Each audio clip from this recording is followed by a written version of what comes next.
No, another day, another trike. Isang malupit na tricycle po ang ating titignan ngayon. Ayan, pagmasdan nyo mabuti mga katrike. At kita nyo, kompleto si Ricardo's to. Hindi tinipid kaya napakaganda talaga. Talaga naman. Umpisa na sa taas. Isang extended na leather.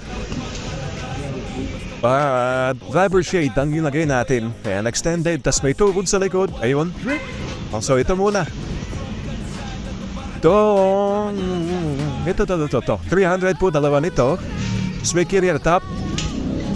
May bumper niya. Ganda na pagkakaano. May mga bend po tayong ganyan, no? Yan. Dito pa lang yan, no? Bait na ganyan, no? So, dito pa lang muna makikita yun sa Manala.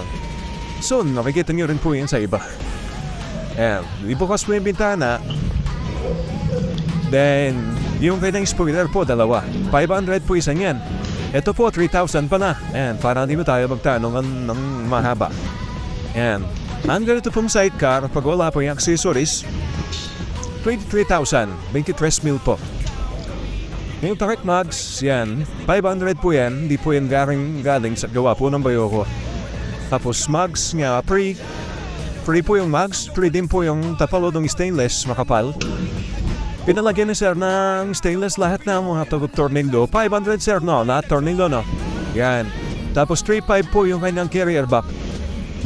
Ito, folding yan, folding. Okay.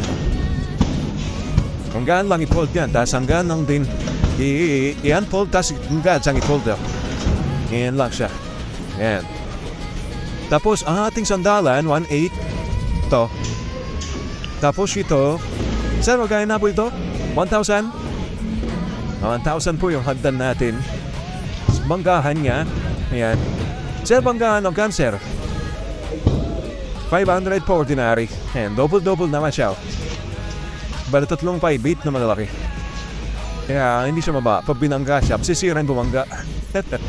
Ayan, oversize yan. Ayan, extended. May pom po sa loob yan, ha? May pom. Okay, tapos ito. Ito lang ni Sir to.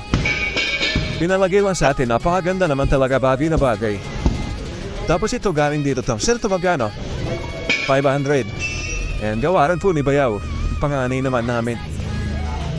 Ayan. Ang pinto po niya, dalawa pinto, no? Dalawa pinto. So, dito, 2.5.